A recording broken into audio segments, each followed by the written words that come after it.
안녕하세요, 구독자 여러분. 저는 34살 여성입니다.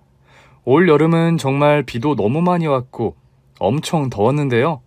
그 더위의 한가운데를 지나는 동안은 저를 온몸으로 옥죄는 것 같던 어린 날의 여름 더위가 절 낳아주신 부모님의 치명적인 한이 제 목구멍을 누르는 기분이었습니다. 저는 고향이 나주였고 거기서는 나름 안정된 가정 환경이었기 때문에 우리가 부자인 줄 알았습니다.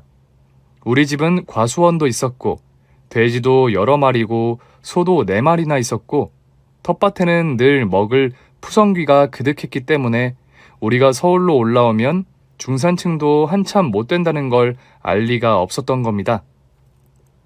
아버지는 그 힘든 농사일을 하시면서도 담 너머로 목소리 넘어가는 법 없이 누구에게나 정중하고 조용한 목소리, 그리고 섭섭하게 들리는 말 한마디 할 줄 모르시는 양반 중에 양반이셨다고 합니다. 아버지는 평화롭고 점잖은 생활 중에 단 하나 가슴을 치는 아픔은 첫째로 태어난 딸이, 그러니까 제 언니가 발달장애로 태어났다는 겁니다. 언니는 그래도 아버지의 피를 받아선지 무척 점잖고 늘 얌전한 편이라 굳이 밝히지 않으면 아무도 몰랐지만 동네 분들은 다 아셨지요. 발달장애를 가진 4살 많은 언니가 저를 얼마나 예뻐했는지 동네 어른들이 우리 자매가 노는 거 보면, 그러니까 언니가 저를 업고 마당 감나무 밑에서 서성이는 걸 보면 핏줄 참으로 눈물 난다. 저 아무것도 모르는 애가 동생이라고? 예뻐서 아이고. 자영아, 동생이 그렇게 예뻐? 남들에게 베풀 정도로는 살던 우리 집이 점점 기울기 시작한 건 우루과이 라운드 이후였고, 우루과이 라운드 여파로 농사 짓는 분들이 많이 방황하다가 1990년대 초반에 서울로들 많이 올라왔다고 하는데, 그때 우리 아버지도 그 무리에 끼셨던가 봅니다. 시골 우리 집에서는 넓은 방 3개에서 가족 모두 대자로 뻗은 상태에서 뒹굴거림을 한없이 해도 그게 바로 우리 집이었고 우리 방이었습니다. 집터 안에 있던 감나무 2개에서 원 없이 주렁주렁 열리던 감들은 우리 집에 숙제하러 온 친구들이 언제든 마음대로 따먹을 수 있는 간식이었고요. 사방으로 트인 문과 창문으로 바람이 들고 나고 삼복 더위에도 해만 지면 집 뒤로 뻥 뚫려있던 대나무 숲에서 차가운 바람이 불어와 밤에는 늘 시원하게 잠들었습니다. 그러나 서울에서 우리 집은 문간방에 새들어 살았고 안채에 살던 집주인이 연탄 쌓아두고 각종 건어물 쌓아두는 광에는 근처에도 못 갔습니다. 의심받을까 봐서요. 6평 단칸방에서 우리 4식구가 잤는데요. 겨울에는 차라리 따뜻이라도 하지요. 여름에는 미치고 팔짝 뛸 지경이었던 게 안 그래도 스트레이트 지붕으로 바로 내리꽂히는 더위가 가시지도 않은 저녁에 창문은 하나, 그 단칸방에서 4식구가 잠을 자려면 공기마저도 옥죄는 것 같았거든요. 자고 일어나면 이불 깔개가 푹 젖게 온 밤이 미치게 더웠던 그 어느 해 여름의 일입니다. 자다가 말고 언니가 마당으로 뛰쳐나가 온몸을 벅벅 긁으며 소리를 지르며 울더군요.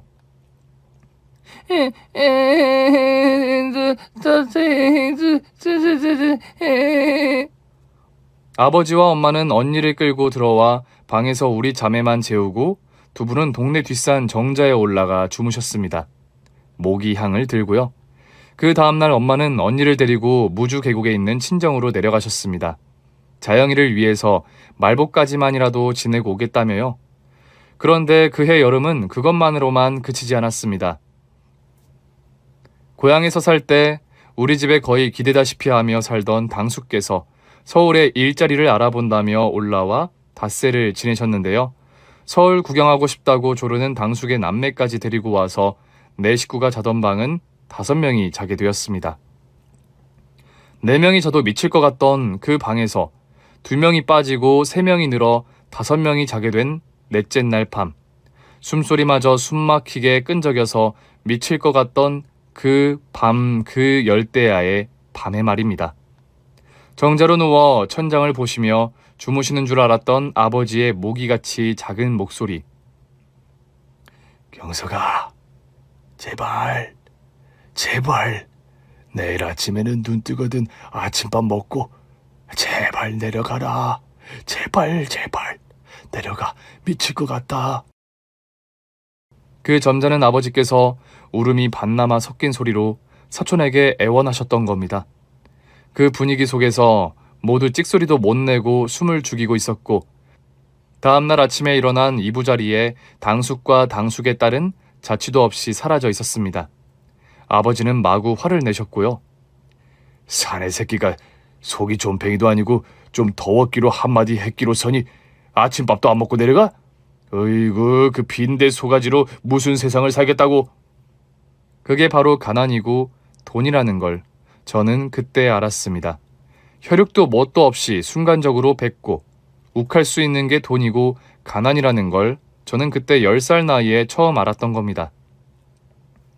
더워 미치겠다는 말도 제대로 표현 못하고 미치게 더우면 우어 소리만 지르던 언니는 그해 여름 무주 계곡에서 익사했습니다.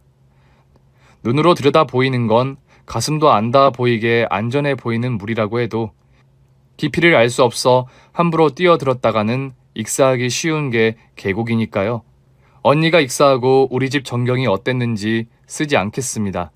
다만 점잖기가 샌님이었던 아버지는 서울로 올라온 지 2해 만에 술꾼으로 변하셔서 하루 벌어 일당 받아 들어오실 때 소주 2홉들이로 2병씩 사와서 고봉으로 담은 밥하고 드시고는 죽은 언니 사진을 한없이 들여다보며 우시다 잠드시는 똑같은 나날 속에 미장이 일로 평생을 사셨고요. 저는 고등학교를 끝으로 공부하는 작별했습니다. 아무리 어렵게 살았다고 하더라도 설마 대학 보내주실 돈이야 없었겠나요? 그러나 대학을 안 보내주신 게 아니라 사실 제 공부는 전문대를 겨우 들어갈 실력이었는데 전문대도 등록금이 만만치 않은지라 알뜰함에서는 뒤지지 않는 저는 대학 보내주실 등록금을 제게 투자하시라고 부모님께 말씀드렸습니다. 아버지, 요즘은 피부 마사지가 유행이래요. 피부 마사지 배우는 거 150에서 200이면 되고 그거 3달 배워서 이 길로 나갈래요. 솔직히 미용 기술을 배우고 싶지만 그건 돈도 훨씬 많이 들고 워낙에 포화 상태라 웬만해서는 자리 잡기 힘드니까 적게 투자해서 가늘고 길게 갈래요. 어릴 때부터 남의 집 문간방 그리고 가난한 동네에서 고만고만하게 없이 사는 집에 자식들하고 복잡거리며 살다 보니까 저는 눈치가 있다고 해야 하나요? 남의 비위를 잘 맞춘다고 해야 하나요? 어쨌든 어른들이 지나가는 말로 은영아, 넌 이 다음에 공부가 안 되면 장사를 하는 게 좋을 것 같아. 어쩌면 어린 게 이렇게도 삽삽하고 염렵하고 사근사근하고 그걸로도 손님을 반은 끌 거다 하셨거든요. 결국 3달 배워서 저는 학원 원장님이 소개해준 마사지샵에 취직을 했고 2년 죽어라 다녔습니다.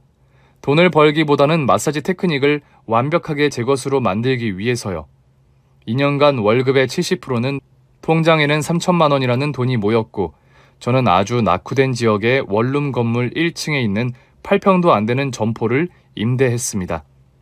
온돌이 빛이 된 게 마음에 들더라고요. 벌이를 하면서 아이들도 키우며 힘들게 사는 주부들은 일부러 시내에 있는 마사지샵 가기 힘듭니다. 금전도 그렇지만 시간 때문에도요. 바로 그들을 타겟으로 삼았습니다. 피부 마사지 비용은 다른 샵의 60% 정도로 책정했고 동네에 비밀스러운 소문들이 들고 나면서 연예계 뒷소문까지 모든 소문은 풍성하게 들을 수 있는 그러니까 첨당동의 고급 살롱샵의 최축소판을 만들었던 겁니다.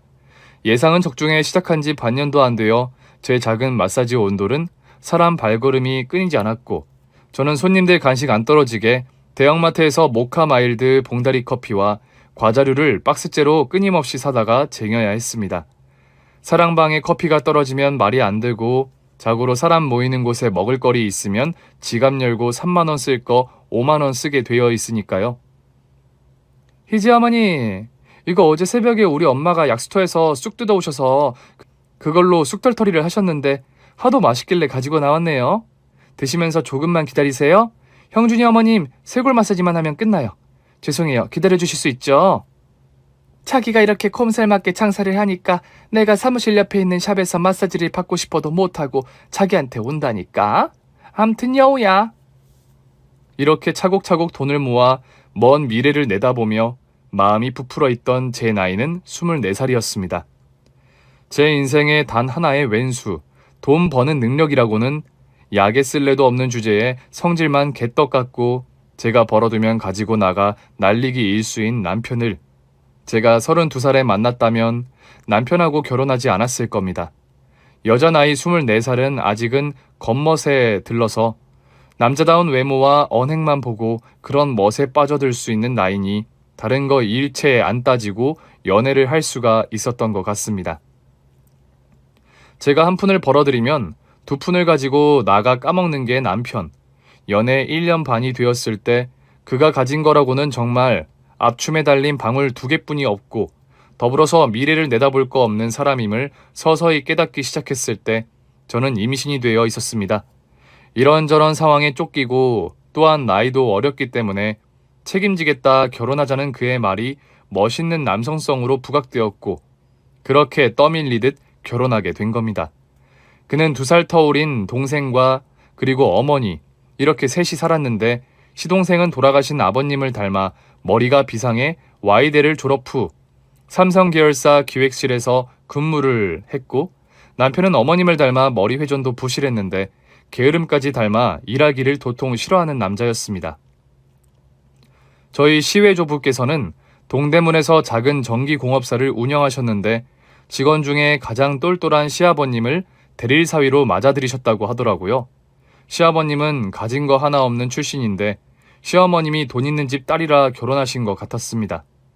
시아버님의 야심이라면 야심과는 틀리게 대형 전자몰이 우후죽순 생기는 시대로 바뀌어 전기공업사가 될 리가 없었고 그렇게 우리 시댁은 시대에서 도태당한 거죠. 어쨌든 저와 결혼할 당시에 그는 오토바이 수리점을 운영하고 있었는데요. 그는 하나에서부터 10까지 장사와는 맞지 않는 사람이라 차라리 남의 밑에 들어가 월급쟁이로 살면 좋을 텐데 성격상 그것도 못하는 사람이었고 저는 신혼 초부터 남편으로 인해 속 무진장 뒤집어지며 살았습니다. 결혼하고 한 해가 지나니 오토바이 수리점이 장사가 안 되고 재미도 없다면서 실내 포장마차를 해보겠다고 고집을 부려서 제가 모은 돈 2천만 원과 보험회사와 집 대출까지 받아서 1억을 해주었더니 2년 만에 들어먹고 세 번째 또 뭘 해보겠다고 손을 벌리던 남편과 저는 사이가 급격히 나빠져 때로는 막말도 마구 오고 가기도 했습니다. 4살 배기, 제 아들, 그러니까 당신 손자를 봐드리는 감사비로 제가 한 달에 300만 원씩 송금해드리는 시어머님은 늘 남편 편을 들었죠. 네가 벌면 그거 얼마나 번다고 유세 좀 그만 떨어라. 누가 보면 꽤나 큰 돈 대준 줄 알겠다. 오토바이 수리점 네가 내줬어? 그거 니네 시동생이 주식해서 벌은 돈으로 내줬어. 남자 기죽이지 마라. 남자 기죽이면 그 옆에 내인 넌 참 좋겠을까봐 기죽이는 거야? 덮어놓고 당신 아들 역성 드시는 시어머님과 손 벌리는 남편을 피해 일찍 가게에 나오고 최대 늦게 들어가던 그해 여름. 손님이 없을 때면 저는 옥상에 올라가 답답한 가슴에 공기를 불어넣었습니다. 힘들게 장사에 벌어놓은 돈, 제게는 피 같은 돈을 남편이 아무렇지 않게 손 벌리며 요구하는 모습이 견딜 수 없어서 우울증이 걸릴 지경이었으니까요. 그날은 낮에는 최고 기온 36도를 오르내렸고 저녁도 열대야가 이어졌는데요. 찬커피 하나 사들고 옥상에 올라갔는데 옥상 시멘트 바닥에 대학생쯤으로 보이는 여성이 돗자리 깔고 책을 읽고 있는 거예요. 꼭대기층에 사시는 할머니 집에 며칠 전에 누가 이사 오시는 것 같더니 그 집 사람인가 싶어서 다가갔습니다. 아니 8시라 거의 다 껌껌해졌는데 이 어두운 데서 무슨 책을 읽어요 학생? 다가가서 옆에 앉아 말을 시켜도 대꾸도 않고 공룡 그림이 잔뜩 들어간 그림책을 크게 또박또박 소리내서 읽는 모습을 보고 저는 직감했습니다. 왜 모르겠나요? 13살에 물에서 죽은 제 언니와 비슷한 모습인걸요. 티라노사우루스, 스테고사우루스, 트리케라토스, 티라노사우루스, 스테고사우루스, 트리케라토스. 차갑게 그지없는 시멘트 바닥에 배를 깔고 책을 읽는 게 걱정되어 일어나 앉히려고 했다가 흠칫 놀랐습니다. 등짝이 땀으로 흥건해서요. 건물 옥탑층이 가장 덥다는 건 알았지만 에어컨도 없는 게 분명하고 선풍기 바람으로도 더워서 아마도 시원하라고 옥상에 올라와 책을 읽는 모습에 명치를 날카로운 쇳못으로 바스락바스락 긁어대는 느낌이었습니다. 그 찌는 더위에 표현할 줄 몰라 단지 소리만 하다가 그의 여름에 우리 곁을 떠난 제 언니 생각이 나서요. 저는 그 길로 어린 아가씨를 데리고 우리 가게로 내려왔습니다. 할머니께서는 저기 정명당 냉면집에서 설거지 하시다가 늦게 오죠? 학생, 우리 가게도 장사를 해서 10시까지 문을 여니까 여기 시원한 데서 쉬다가 저녁에 잘 때 할머니랑 올라가요. 9층 할머니는 그 연세에도 냉면집에서 설거지 하시는 일을 하는데 이혼하 발달장애 딸을 보살피며 사슴농장에서 일하던 아들이 얼마 전에 사고로 죽었고 보호자라고는 할머니뿐이 없는 손녀를 데리고 오셨던 겁니다. 예상대로 그 집은 밖 온도가 37도면 실내 온도는 40도를 육박하는 옥탑증이었고 할머니 집은 에어컨이 없었습니다. 그 다음날부터 저는 아침에 출근을 하면 옥탑층에 올라가서 소영이라고 불리우는 아가씨를 데리고 내려와 종일 우리 마사지샵에서 있게 했는데 할머니가 너무 미안해하셔서 나름대로 머리를 썼습니다. 수건 같은 거 정리하는 거, 각 마사지 용품과 도구들 정리하는 법, 닦는 법, 물로 세척하는 거 그런 작은 일들을 시켰어요. 할머니 미안해하시지 말라고요. 아르바이트 조로 페이도 주면서요. 그런데 소영이라는 이 20살 아가씨는 제 상상 이상으로 정리정돈이 깔끔하고 이미 옆 점포 하나까지 터서 좀 더 큰 매장을 운영하고 있는 저희 샵 직원인 두 아가씨보다 훨씬 부지런하더군요. 그래서 한 3달 교육시켜서 정식 직원으로 채용할 요량을 했던 겁니다. 소영씨, 손님들 오시면 내 옆에 붙어 앉아서 마사지 하는 거 잘 봐요. 앞으로 이 일을 하고 싶은가 안 하고 싶은가 생각을 해보란 거예요. 알았죠? 그리고 저는 단골 손님들께 카톡으로 양해를 구했고 신규 방문자 연락처로도 바로바로 카톡을 드리는 작업을 했습니다. 발달이 늦는 장애, 자폐는 불편할 뿐입니다. 우리 모두 한 인격을 존중해 그 청춘이 이 사회에 제대로 발 디디고 살 수 있도록 해주는데 마음을 보태주셨으면 좋겠습니다. 고객님께 최대한 불편드리지 않도록 교육시키겠습니다. 양해 부탁드립니다. 그 무렵 우리 시동생이 결혼을 했는데 상대 여성을 처음 인사차 데려왔을 때 의외라 조금 놀랐습니다. 시동생은 똑똑하고 좋은 직장을 다니는 만큼 학력 좋고 뭔가 데스크에 앉아서 하는 지성적으로 보이는 일을 하는 여성과 인연이 닿을 줄 알았는데 굉장히 화려한 옷차림에 세련된 외모를 지닌 헤어샵 프랜차이즈를 운영하는 사업가를 데려왔으니까요.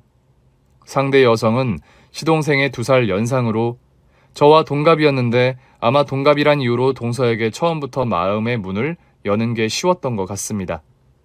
돈이 아무리 많고 잘 벌어들이면 뭐하냐며 학력이 고졸이라 격이 안 맞는다며 시어머니는 반대를 하시더군요. 어쨌든 자식 이기는 부모 없더라고. 결혼은 진행이 되었고 결혼식 전날 엿들으려고 한 게 아니라 우연히 시모님과 시동생이 시댁 안방에서 나누시는 대화를 듣게 되었습니다. 엄마, 지금은 경쟁시대고 자본의 시대예요. 학벌이요? 아니요. 돈 있는 여자가 최고예요. 여배우들 어떻게 의사, 변호사, 정치인들과 결혼할 수 있을 것 같으세요? 예쁘니까 했을 거라고요? 네, 예쁘기도 하고 매력적인 것도 좋겠죠. 그러나 그보다 더한 거는 그 상대 남들도 물론 잘 벌어들이지만 더 잘 벌어들이는 배우자를 찾거든요. 형도 봐요. 형수가 그 동네 골목 상권에서 독보적으로 떠오르는 존재인 거. 그게 크게 매력으로 다가왔더라고. 안 그래요? 형 가진 거 뭐가 있어요? 학벌도 없는 형, 능력도 없고 그러니 형수를 잡은 거죠. 그래서였던 겁니다. 헤어질 결심을 하고 남편과 드문드문 만나기 시작할 때 그가 유난히 밤에 자주 찾아왔고 같이 시간을 보낼 때 조심을 안 하고 고집을 부리더니 덜컥 임신이 되었던 것도 의심할 만한 대목이었습니다. 그러나 후회하면 뭐하나요? 다 제가 좋아서 한 일이었고 저도 그가 싫지가 않았으니까 한 짓이지만 책임진다는 뻔뻔한 발언을 기억하니 입술을 자근자근 물 수밖에 없었습니다. 저야 이미 그렇다 쳐도 내일이면 식을 올릴 동갑내기 동서가 가엾더군요. 그렇지만 남녀 문제는 일직선으로만 볼 게 아닌 겁니다. 배우자에 대한 마음 밑바탕이 순수한 게 아니라고 해서 그게 꼭 파경으로 치달을 이유는 될 수 없습니다. 순수한 마음이든 아니든 남녀 문제는 둘만의 문제이고 서로 정없이 사는 부부 혹은 죽일 것처럼 싸우는 부부라도 쉽게 이혼하지 못하는 이유는 자식 문제가 가장 크지만 결혼으로 인해 이루어진 양가의 시줄날 줄 같은 복잡한 관계 구도, 단 하루라도 살 섞고 산 그 더러운 그거, 부부란 이름. 그런 게 모든 게 복합적일 겁니다. 마찬가지 결혼을 하루 앞두고 있는 이 상황에서 단지 저 1차원적인 말을 엿들었다고 해서 그걸 꼬아바칠 이유도 필요도 없다는 걸 저는 이미 알고 있는 사람이었습니다. 이제 시작하는 신혼이라 동서는 분명 환타지를 꿈꾸며 있을 텐데 거기에 제 존재가 뭐라고 찬물을 끼얹나요? 또 시동생이 동서에 대한 마음은 분명 한 가닥만이 아니었을 테고 바로 그게 남녀 관계니까요. 그래서 입을 다물었네요. 동서지간으로 살면서 제가 지켜본 동서는 정말 능력자였습니다. 결혼 후 시댁 행사에 단 한 번도 빠지는 일이나 게으름 피우는 일도 없이 꼬박꼬박 하다 못해 우리 아이 생일까지 유치원 행사까지 챙기더군요. 그 바쁜 사람이 말입니다. 저는 이런 가족 단위 행사가 좋아요. 좋잖아요. 북적북적. 형님이 나이도 같고 비슷한 업종에 종사하다 보니까 이래저래 이해해 주시는 것도 감사하고 제가 보답할 길을 알아야죠.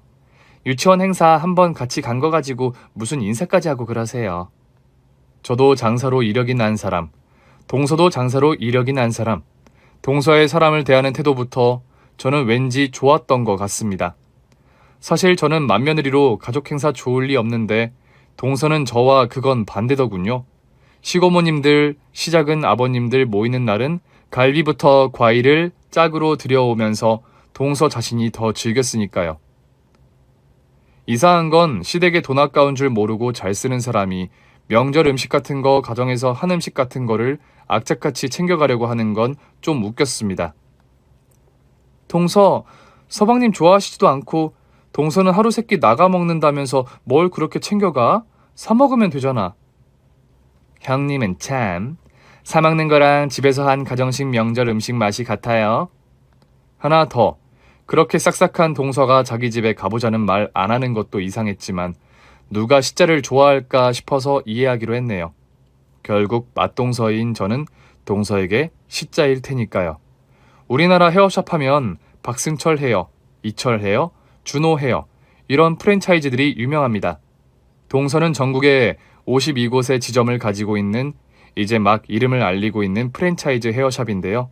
제가 운영하는 마사지샵 동네가 재개발에 묶이네 멈추네 설왕설래하는 상황일 때 바로 그 지역을 치고 들어오더군요. 우리 지역 들어오는 바로 입구 도로변에 매장을 하나 더 내기 위해 들락이기 시작한 겁니다. 형님, 저 왔어요. 인근 상권 좀 보다 보니 너무 피곤하고 당 충전이 필요해서 들렸어요. 형님, 저 커피 한 잔 주세요. 형님 매장 커피가 제일 맛있더라. 아까 먹고 나온 우리 신길동 매장 커피는 숭늉 같아서 먹은 거 같지도 않아요. 훗날 동서와 이야기를 나누어 보니 그때까지 동서는 저에 대한 마음이 살려고 발버둥치며 열심히 장사하는 모습은 보기 좋았지만 윗사람에 대한 깍듯한 태도 이상도 이하도 아니었는데 그때 우리 매장에서 소영이를 보고 무슨 이유인지는 이야기를 안 해주면서도 그냥 그 소영이로 인해서 저에 대한 마음이 아주 활짝 열렸다고 합니다.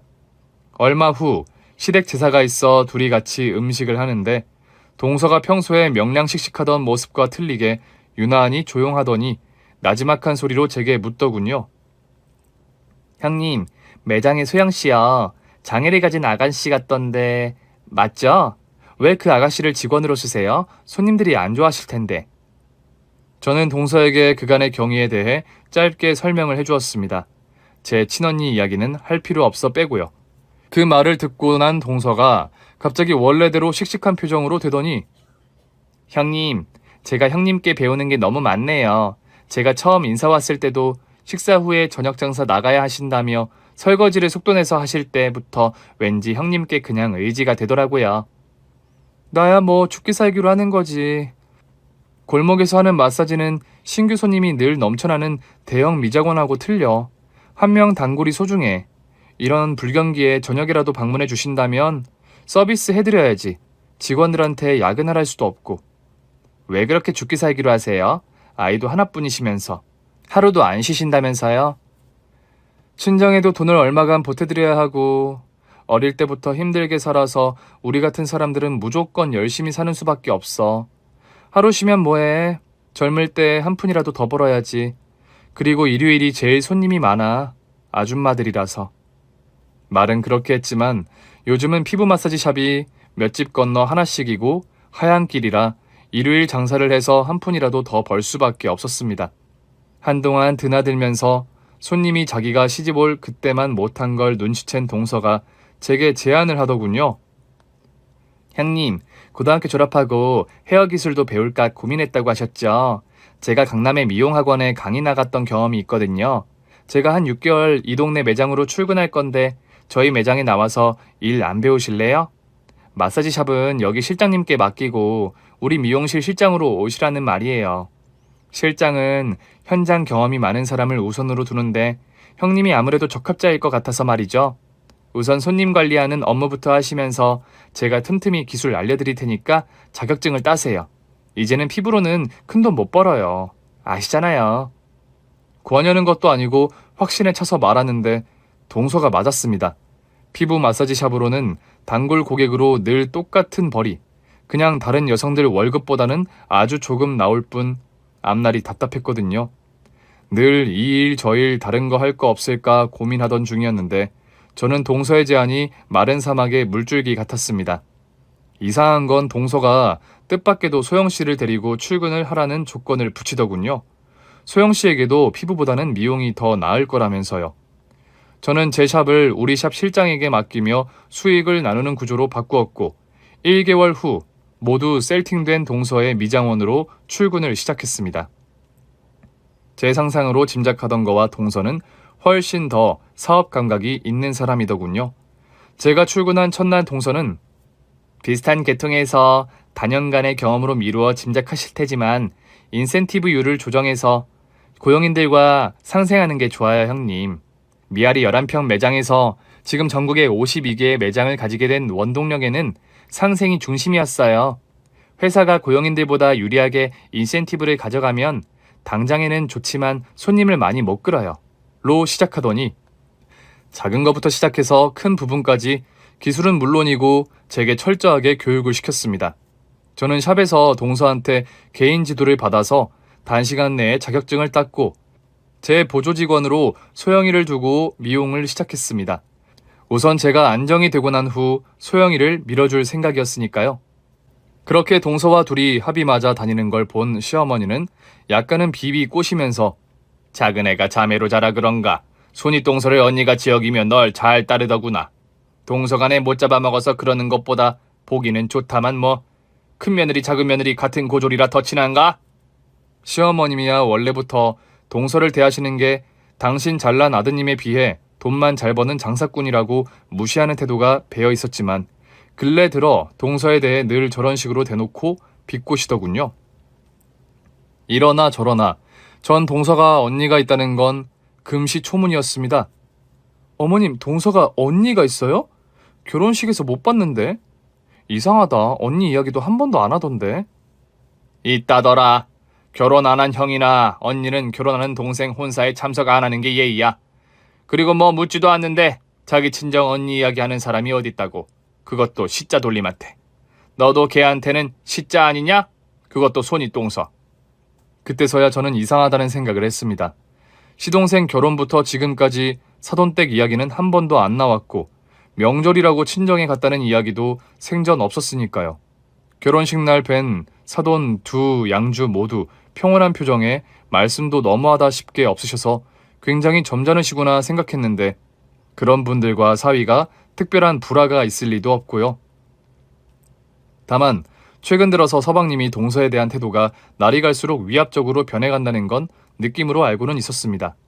동서가 견학 겸 같이 가보자고 해서 다른 지점 헤어샵 둘러보러 갈 때 동서 차로 이동을 할 때나 같이 있을 때 서방님 전화가 오고 옆에서 들어보면 어디야? 언제 와? 도우미 아줌마 안 오는 날은 좀 일찍 와야 하는 거 아니야? 와서 집안 꼴을 좀 보라고. 아니, 아이도 없는 집이 얼마나 엉망이면 전화를 걸 정도인가 싶어서 서방님이 저 정도로 쫌팽이였나 싶은 마음에 듣고 있기가 불편하더군요. 서방님이야 못난 자기 형 처음 오토바이 수리점 할 때 돈 다 해주고 주식으로 쏠쏠한 재미 본 걸로 제 남편이 새로운 장사 시작할 때마다 돈푼 꽤나 슬쩍 쥐어주는 참 괜찮은 사람이다 저는 늘 생각했고 그런 서방님에 대한 마음 때문에 동서에게 더 친절했는데 말이죠. 저는 그 무렵에는 동서에 대한 마음이 더 한층 바짝 다가가 있어서 아마도 더 동서 쪽으로 기울어져 있었던 것 같기도 합니다. 동서가 매장에서 제가 실시하는 모든 거에 적극적으로 지지 표명해 주는 것도 좋았지만 무엇보다 소영이를 대하는 태도가 한 인간에 대한 존경심을 불러일으키게 했으니까요. 제가 소영이를 대했던 건 손님들께 소영이를 소개했던 것보다 동서가 소영이를 대하는 태도와 소개가 더 훌륭했습니다. 동서 매장은 아무래도 동네 골목 상권이 아니라 신규 손님도 많아서 어쩌면은 소영이에 대해서 불편해 하실 수도 있는데 그걸 미리 차단하고자 들어오는 입구에 디자이너 사진을 하나씩 다 프린터해서 붙여두고는 그 밑에 각 디자이너의 특징을 어필하는 글을 붙였습니다. 그런데 소영이 사진 밑에는 발달이 늦는 불편함을 지닌 우리 직원입니다. 우리 매장의 늦된 헤어 디자이너, 이제는 크게 될 헤어 디자이너죠. 미리 눈도장들 찍으세요. 이렇게 하고 나서 제가 실장으로 있는 지점은 이제 막 시작했음에도 다른 매장에 3배의 매출을 올리면서 첫 해를 맞이하게 된 겁니다. SNS에 돈줄 내주러 갑시다 여러분 이 미장원으로 라고 소개되었으니까요. 혼줄을 내다에 변형된 인터넷 용어 돈줄 내다란 말 많이 들어보셨죠? 사람들이 응원을 해주는 차원에서 방문을 하게 된 겁니다. 그렇게 우리 매장이 승승장구하는 걸 지켜보면서 동서가 가장 기뻐해 주었고 우리 매장이 인터넷에서 뜨니까 동서는 충주에도 지점을 낼 계획을 세웠습니다. 충주하고 서울을 번갈아 다녀가고 바로 추석 명절이었습니다. 명절을 나흘 앞두고도 어머님이 명절에 대해 이런 방구도 없으셔서 저는 동서에게 먼저 명절 이야기를 꺼냈습니다. 보통 명절 음식하고 부모님 선물은 동서와 의논해서 했으니까요. 그런데 동서가 천만 뜻밖의 이야기를 하더군요. 어머님이 아무 말씀 안 하셨군요. 형님 저 이제는 명절에 참석 안 해요. 이게 무슨 소리인가 싶어서 저는 농담을 했습니다. 뭐? 왜? 갑자기 뭐 교회에 나가? 지난주에 이혼했어요. 이유는 묻지 말아주세요. 사실 봄부터 서방님이 여태와는 다르게 동서에게 함부로 말을 한다는 느낌은 있었는데 그런 게 원인일 리는 없고 묻지 말라니 여자 문제인가 그래서 자존심이 상해서 묻지 말라는 건가 어처구니가 없었습니다. 아무리 그래도 그렇지 현재 동서는 본 매장으로 출퇴근해서 2주에 한 번 지점장들과 전체 회의 때나 만난다고 쳐도 매일같이 카톡을 주고받는 사이 게다가 그런 돈독한 사이였는데 일생사의 가장 중요한 결혼 그 약속을 깨고 이혼하는데 저한테 이런 애 언질도 없을 수가 있나 화가 날 정도로 섭섭했습니다. 동서 내가 아무리 동서 밑에 있다고 해도 이렇게 하면 안 되지. 공은 공, 사는 사. 사적으로 난 동서에게 형님이야. 최소 알고는 있어야 하는 거 아니야? 제가 흥분한 거에 별말 없이 덤덤하게 반응한 동서는 충주에 있는 기존 미용실을 인테리어해서 간판만 바꿀 거라면서 2주 후부터는 거기에 내려가 있을 예정이라고 하더군요. 그러면서 사용하던 차는 형님께 드리고 갈 테니 서울에 있는 22개 지점은 모두 형님이 총 책임자가 되어 맡아달라는 파격적인 예고까지 했습니다.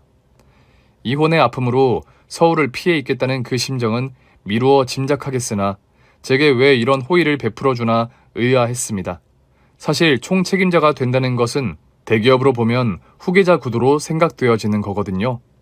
형님, 소영 씨를 제가 지켜봤어요. 발달장애 직원을 응원하는 그 반응을 떠나서 소영 씨에 대한 손님들의 반응이 꽤 좋아요. 지금 이제 컷하고 염색만 도와주는 막내인데도 소영 씨가 관리한 신규 고객들의 재방문이 많아지는 건 잘난 척하지 않고 고객들에게 있는 그대로 다가가서 그런 것 같아요. 염색과 파마로 엉망이 된 머리카락을 보고 자신있게 복구 가능한 건 복구 가능하다고 하고 모발이 어떤 상태인지 솔직하게 말하는 그것 때문에요. 어눌하게 말이 느린 것도 엄청난 신뢰감을 주는 것 같고요. 그러니 소영 씨를 키우세요. 앞에 전면으로 내세우라는 거예요. 소영 씨 앞날에도 좋고 형님도 좋으시고요. 저에 대한 극강의 호의도 그렇고 소영이의 앞길을 열어주려고 관심을 갖는 것도 그렇고 저는 동서의 모든 게 자꾸 좋아질 수밖에 없었습니다. 다만 가족으로의 인연이 끊긴 건 제 혼자 짐작으로 학력 차이에서 오는 것만으로만 짐작을 하고 이왕지사 이렇게 된 거 묻지 말라는데 굳이 따지고들 마음도 없었고요. 그렇게 가을이 오고 저는 서울에서 22곳 매장을 나눠가며 관리하느라 눈코 뜰 사이 없이 바쁜 나날을 보냈고 소영이는 이제는 자격증을 따서 제대로 한 자리 톡톡하게 해내게 되었습니다. 소영이 할머니 기뻐하시는 건 말도 못하고요. 그러다 엄청난 일이 터진 겁니다. 가을치고 유난히 기온이 내려간 날 아침부터 정신없이 카톡이 도착하는데 각 매장 지점장들의 연락이었습니다. 김화연 대표님, 급성 뇌출혈로 사망. 천안단국대학교 병원 장례식장 땡땡땡호. 눈앞이 아득해진 저는 그 길로 급하게 선발대로 떠나는 지점장 둘과 차를 몰고 천안으로 내려갔고 믿을 수 없는 현실을 목격했습니다. 어제까지 가을 단풍 단합대회 이야기를 단톡방에서 지점장들과 대화를 나누었던 동서가 하루아침에 급성 뇌출혈이라니요. 상주로 있는 동서의 부모님을 결혼식 날 이후로 처음 뵈었는데 자식 앞세우고 온 정신일 부모는 없다지만 동서의 부모님들이 모두 이상했습니다. 뭐랄까 말씀하시는 게 이상하더군요. 황망합니다. 와주셔서 감사합니다 류의 극히 간단한 예의 말을 주고받거나 침묵으로 일관해야 할 분들이 슬퍼서 눈물은 계속 흘리시는데 제가 사돈어른 뭐라 드릴 위로가 없습니다. 얼마나 황망하세요. 라고 여쭈었더니 안사돈이 맑은 얼굴로 제 손을 꽉 잡으시면서 저는 우리 딸이 아픈지 안 아픈지를 물어볼래요. 아파서 죽었는지 안 아파서 죽었는지 그거 누구한테 물어봐요? 여보, 그거는 아무한테 물어보면 안 돼. 이따가 가운 입고 청진기 찬 의사 선생님에게 물어보자. 그날 동서의 작은 아버지, 그러니까 동서의 숙부께 들은 말은 가히 충격이었습니다.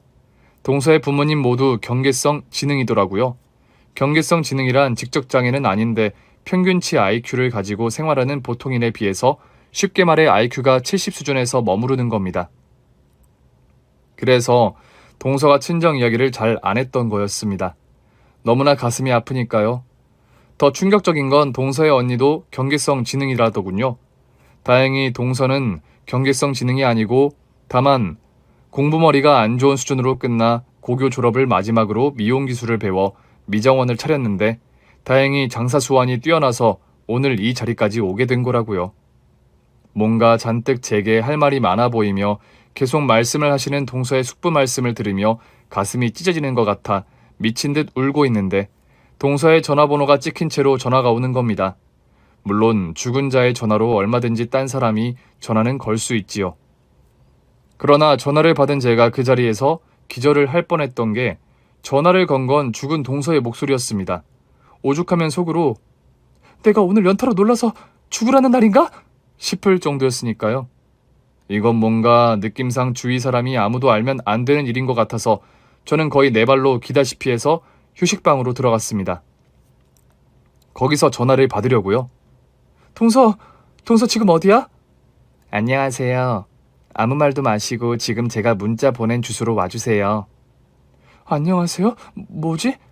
싶은 마음을 둘째로 치고 다시 엉금엉금 기어서 신발을 신고 나와 아무 택시나 붙잡아 타고 동서가 보내준 주소로 찾아갔습니다. 당연히 동서의 아파트였죠. 아파트 로비 번호까지 찍혀 있어서 누르고 제대로 못 걷겠어서 로비부터 벽을 의지 삼아 걸어 엘리베이터를 타고 내리고 벨을 눌렀습니다. 동서 나야! 문 열어! 문을 열어준 사람은 동서였습니다. 그 여자의 모습을 보고 저는 그 자리에서 주저앉았네요. 아니요, 동서는 머리가 커트인데 동서와 너무 닮은 생 그 여자는 목소리까지 너무나 비슷한 그 여자는 동서의 1살 차이 언니였던 겁니다. 장례식장에 나타나면 혹시라도 동서의 시댁 식구 누구에게라도 자기 얼굴이 보일까 싶어서 나름대로 무더니 머리를 쓴 동서의 언니는 저를 안으로 끌고 들어가면서 미친 듯이 대문을 잠그더니 폰을 보여주더군요. 동서의 폰을요. 동생이 언니 서울샵 언니 이야기 매일 했어요. 저 언니 좋아요. 여기 동생 핸드폰 갤러리 봐주세요. 저 무서워서 동생 장례식장 못 가요. 엄마가 집에 있으라고 했어요. 제가 봤어요. 제 동생 다쳐서 쓰러지는 걸 봤어요. 싸웠어요. 밀쳤어요. 밀쳤는데 식탁에 쾅쾅 머리가 찍혔어요. 제가 그날 집에 들어오다가 봤어요. 동생이 여기 셀카대에 폰 세워두고 있었어요. 동생이 스스로 촬영해둔 거예요. 제부하고 제부 엄마가 계속 왔었어요. 돈 달라고요. 주식했다고 돈 달라고요. 하도 우리들을 괴롭혀서 동생이 신고하려고 증거요. 촬영했어요. 동생 쓰러지는 거 보고 저는 도망갈 준비를 하면서 폰을 얼른 숨겼어요. 정신없이 엉망인 서술형으로 말을 하는 동서의 언니. 폰에 저장된 건 어제 저녁 8시경에 아파트 거실에서 찍힌 영상이고 동서가 아마도 셀카본 거치대로 미리 촬영 버튼을 눌렀던가 봅니다. 촬영 시작하고 2분도 안 되어 시모님과 시동생이 화면에 나타나고 거의 협박조로 돈을 요구하는 장면이더군요. 영상 속에서 들리는 동서의 말에 의하면 동서가 여기로 내려오고 3주 동안 총 5차례에 걸쳐 내려와 돈을 요구한 겁니다. 시모님과 시동생 기가 막히더군요. 설사 결혼 생활 중이었다고 해도 돈 요구는 합당하지 않은 건데 이혼해서 가족도 아닌 사람들이 무슨 자격이 있다고 말입니다. 서방님은 대학 때부터 손을 대던 주식이 늘 쏠쏠한 돈재미를 주었기 때문에 여러 주식을 샀던가 봅니다. 일상에서는 그렇게도 똑똑한 사람들, 좋은 대학 나와서 좋은 직장에서 일하는 사람들도 주식으로 돈을 잃어버리는 순간 멘탈이 완전히 붕괴되는 게 주식이라더군요. 서방님도 그렇게 결혼하기 1년 전에 주식이 망했고 그때부터 모은 돈을 끌어다 쓰고 대출도 한 모양입니다. 급기야는 시모께도 손을 벌리고 그러니까 끌어모을 수 있는 돈은 모두 끌어모으고 은행 신세까지 진 후 당시 소개받아 2개월 만나고 있던 동서라는 인간은행을 선택한 겁니다. 물론 처갓집 식구들 모두 경계성 지능인 걸 담보로 잡고요. 한마디로 2세가 그런 아이 낳을 확률이 있는데도 너와 결혼하는 조건은 너의 돈이야 이런 거였던 겁니다. 마찬가지로 동서가 서방님을 선택한 건 평생 경계성 지능인 가족들 속에 살아 동서 본인의 2세도 그럴까봐 최대 머리 좋은 신랑을 골랐던 거고요. 동서가 소영이에게 유난히 그렇게 애틋하게 그런 것도 자기 언니가 경계성 지능이라서였고 제가 소영이에게 잘 대하는 태도를 보면서 저에게 무한 애정을 느낀 거였습니다. 저는 제 언니 생각에 소영이에게 애틋했던 거고요. 그러고 보니 돈으로 결코 살 수 없는 제대로 된 가정 음식이나 명절 음식 같은 게 소중해서 악착같이 싸가지고 가서 자기 언니에게 가져다 주었던가 봅니다. 동서의 숙부께 이 모든 이야기를 들었는데요. 시동생 놈, 그놈 그거 인간 아니지요. 돈 욕심에 결혼할 때는 그렇게 저가에 잘하더만. 같이 사는 처형에게도 잘하더만. 그런데 우리 화연이도 사람입니다. 돈 찍는 기계가 아니라고요. 뭐 땅 파서 돈이 나오나요? 갚아줘도 다시 나오는 주식빚. 그거를 슬슬 피하기 시작하니까 우리 화경이한테도 함부로 대하고 화연이에게도 함부로 대하고 컵 하나 제자리에 안 놓여도 집꼬라지가 엉망이라더니. 머리가 안 좋은 거하고 치우고 사는 거하고 관계가 있냐느니 집에 들어오기가 싫다느니 그런 사소한 것부터 잔소리하고 모욕 주기 시작해서 아주 사람을 못 살게 했나 보더라고요. 막판에 10억을 해달라고 조르더래요. 이거 사기 결혼이라면서 2세가 경계성 지능 나오면 그거 누가 책임질 거냐고 하면서요. 인간이 아닌 사람이었습니다. 그래서 제가 장례식장에 나타나기 전날에 거실에서 싸움이 있었고 동서는 그 둘의 무지막지한 요구를 피하려고 주방 쪽으로 가다가 뒤에서 시동생이 밀치는 바람에 넘어져 아일랜드 식탁 모서리에 머리가 찍혀서 뇌출혈을 일으켰고 그렇게 세상을 떠나게 된 겁니다. 그날 저는 바로 폰을 들고 장례식장으로 돌아왔고 동서 숙부에게 폰을 보여주었고 동서 숙부는 경찰에게 신고를 했고 서방님하고 시모는 과실치사로 5년을 선고받았습니다. 이미 가족 아닌 동서보다 저의 가족인 시모님과 시동생 편이 되었어야 하는 거 아닌가 아주 가끔은 생각합니다. 그러나 그들은 이미 인간으로의 신의를 처음부터 끝까지 잃은 사람들이었고 저는 무엇보다 제 자식에게 그런 삼촌과 그런 할머니를 혈육이라고 묶어주기가 싫었습니다. 자기 며느리에게 그리고 살 부비고 사는 자기 와이프에게 그렇게 할 수 있는 사람들이 저에게 제 조카에게 그러지 말란 법 있나요? 저는 남편에게 이 모든 사실을 다 이야기했습니다. 남편에게는 물론 자기 엄마, 자기 동생입니다. 그런데 자식 앞에 부모나 동생이 먼저지는 않더군요. 자기 자식이 있으니 자기 자식에게 그런 무서운 할머니와 무서운 작은 아버지를 떼어놓고 싶었을 겁니다. 남편은 저희 가정 안에 남았습니다. 동서의 죽음 후 동서의 재산은 동서의 가족들 앞으로 돌려졌고 동서의 숙부와 동서의 가족들이 의견 일치를 보아 프랜차이즈 회사 대표를 제게 맡겼습니다. 서울 22군데 매장 책임자인 제게요. 알고 봤더니 동서는 동서의 언니에게 미용 기술을 익히게 하려고 많이 애를 썼나 본데 워낙에 겁이 많고 소심해서 가위 만지는 걸 극히 꺼린다네요. 저는 동서의 부모님은 숙부님께 맡기고 우선은 동서의 언니를 데리고 서울로 올라왔습니다. 지금은 성인 한 사람의 몫을 거뜬히 하는 소연이처럼 혼자 살아가는 법을 익혀주고 싶어서요.